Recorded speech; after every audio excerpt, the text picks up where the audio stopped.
Koneksi antar materi. Kesimpulan dan refleksi modul 1.1.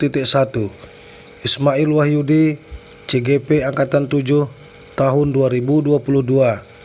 SD Negeri 1 Aikmal Timur. 1. Apa yang Anda percaya tentang murid dan pembelajaran di kelas sebelum Anda mempelajari modul 1.1? Sebelum mempelajari modul 1.1 mengenai refleksi filosofis pendidikan nasional Ki Hajar Dewantara, sebagai guru, saya meyakini beberapa hal sebagai berikut. A. Guru hanya menuntut, bukan menuntun. B. Pemberian hukuman dan penekanan pada anak sangat efektif merubah perilaku anak. C. Pengajaran sama dengan pendidikan. D. Guru adalah subjek utama kegiatan pembelajaran. E. Mengutamakan ketuntasan materi daripada pemahaman anak. Pada kegiatan pembelajaran, saya selalu menyampaikan materi pelajaran secara klasikal atau pembelajaran yang monoton.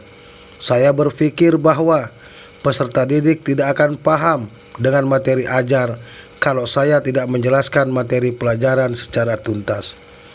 Pemahaman saya dengan pembelajaran di kelas adalah: A.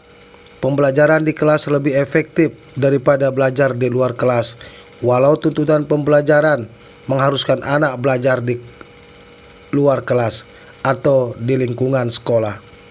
B. Peserta didik dikatakan tuntas jika mereka bisa mengerjakan soal ulangan dengan perolehan nilai di atas KKM sekolah. C. Kegiatan belajar siswa menerapkan 4D: datang, duduk, diam, dan dengar. D. Pemberian tugas yang seragam tanpa mempertimbangkan tingkat potensi peserta didik. E. Pemberian sanksi atau hukuman kepada peserta didik sangat efektif mengubah perilaku mereka ke arah yang lebih baik. 2. Apa yang berubah dari pemikiran atau perilaku Anda setelah mempelajari modul ini? Yang pertama, banyak pembelajaran baru serta pengalaman baru yang saya pelajari tentang konsep pendidikan Ki Hajar Dewantara melalui modul 1.1 refleksi filosofis pendidikan nasional Ki Hajar Dewantara. Konsep-konsep pendidikan Ki Hajar Dewantara memberi pengaruh yang cukup signifikan terhadap pemikiran saya tentang arti pengajaran dan pendidikan. Berikutnya, pengajaran ternyata tidak sama dengan pendidikan. Pengajaran merupakan salah satu bagian dari pendidikan. Maksudnya, pengajaran itu tidak lain adalah pendidikan dengan cara memberi ilmu atau berfaedah untuk kehidupan anak-anak, baik lahir maupun batin. Pendidikan diartikan sebagai tuntunan dalam hidup tumbuhnya anak-anak. Maksudnya, pendidikan menuntun segala kodrat yang ada pada anak agar mereka dapat mencapai keselamatan dan kebahagiaan yang setinggi-tingginya, baik sebagai manusia maupun sebagai anggota masyarakat. Hidup tumbuhnya anak terletak di luar kecakapan atau kehendak kita sebagai kaum pendidik. Anak-anak adalah makhluk, manusia, dan benda hidup, sehingga mereka hidup dan tumbuh menurut kodratnya sendiri. Kita kaum pendidik hanya dapat menuntun tumbuh dan hidupnya kekuatan-kekuatan kodrat itu agar dapat memperbaiki lakunya, bukan dasarnya, hidup dan tumbuhnya itu.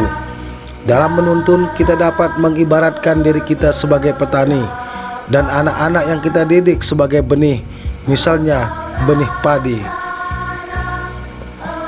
Kita sebagai pendidik hanya dapat menuntun tumbuhnya padi tersebut. Kita dapat memperbaiki kondisi tanah, memelihara tanaman padi, memberi pupuk dan air, membasmi ulat-ulat atau jamur-jamur yang mengganggu hidup tanaman padi, dan lain sebagainya. Tetapi kita tidak dapat mengganti kodratnya padi. Kita tidak bisa memaksa padi itu tumbuh seperti jagung misalnya. Sebagai pendidik, kita harus terbuka namun tetap waspada terhadap perubahan-perubahan yang terjadi. Pada dasarnya, anak bukanlah kertas kosong yang bisa digambar sesuai dengan keinginan orang dewasa, tetapi anak sudah membawa kekuatan atau kodratnya, yaitu kodrat alam dan kodrat zaman. Kodrat alam anak berbeda-beda. Kodrat alam anak yang tinggal di pegunungan akan beda kodratnya dengan anak yang tinggal di pesisir pantai. Mereka akan memiliki potensi, bakat dan minat yang berbeda. Maka kita harus menyadari bahwa setiap anak itu beragam dan mempunyai keunikan sendiri-sendiri. Sedangkan kodrat zaman berhubungan dengan zaman yang dialami oleh peserta didik pada saat pengajaran atau pendidikan berlangsung. Untuk pendidikan saat ini, para pendidik harus menekankan pada kemampuan anak untuk memiliki keterampilan abad ke-21, kreatif, critical thinking, collaboration, communication. Menurut Ki Hajar Dewantara atau KHD, ada 3 prinsip untuk melakukan perubahan atau sering disebut 3 asas trikon. Di antaranya yaitu kontinuitas, konvergensi, dan konsentris. Kontinuitas maksudnya adalah ketika belajar kita harus berkelanjutan. Kita tidak boleh melupakan budaya dan sejarah dalam melakukan perubahan. Konvergensi maksudnya adalah pendidikan harus memanusiakan manusia dan memperkuat nilai kemanusiaan kita. Dan yang terakhir adalah konsentris, maksudnya adalah pendidikan harus menghargai keberagaman dan kemerdekaan pembelajaran. Jadi jelas sekali terlihat bahwa pendidikan itu memerdekakan. Tujuan pendidikan utama yang digagas Ki Hajar Dewantara adalah bagaimana pendidikan mampu membuat anak memiliki budi pekerti yang baik. Budi pekerti atau watak diartikan sebagai bulatnya jiwa manusia. Orang yang mempunyai kecerdasan budi pekerti akan senantiasa memikirkan dan merasakan serta memakai ukuran, timbangan, dan dasar-dasar yang pasti dan tetap. Watak atau budi pekerti bersifat tetap dan pasti pada setiap manusia, sehingga kita dapat dengan mudah membedakan orang yang satu dengan yang lainnya. Budi pekerti, watak atau karakter merupakan hasil dari bersatunya gerak pikiran, perasaan, dan kehendak atau kemauan sehingga menimbulkan tenaga. Melalui pendidikan, saya dan kita semua berharap bahwa anak-anak murid kita nantinya bisa bertumbuh menjadi sebaik-baiknya manusia yang memiliki adab dan berbudi pekerti yang baik.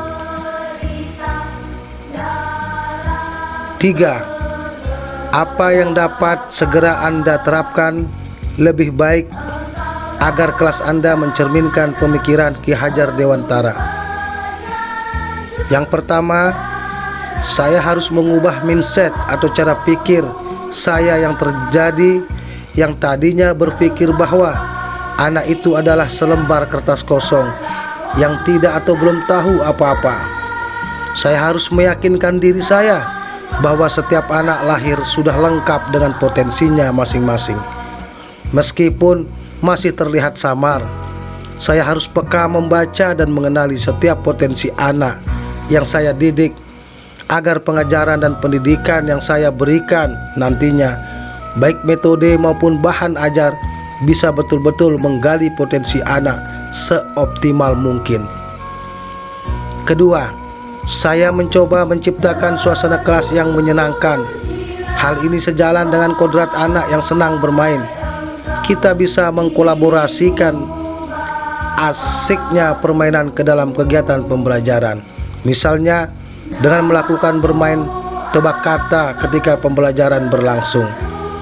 Ketiga, saya harus mengupayakan pembelajaran yang berpusat pada anak, memberikan ruang, kesempatan, dan fasilitas seluas-luasnya agar anak mampu berpartisipasi aktif dalam kegiatan pembelajaran.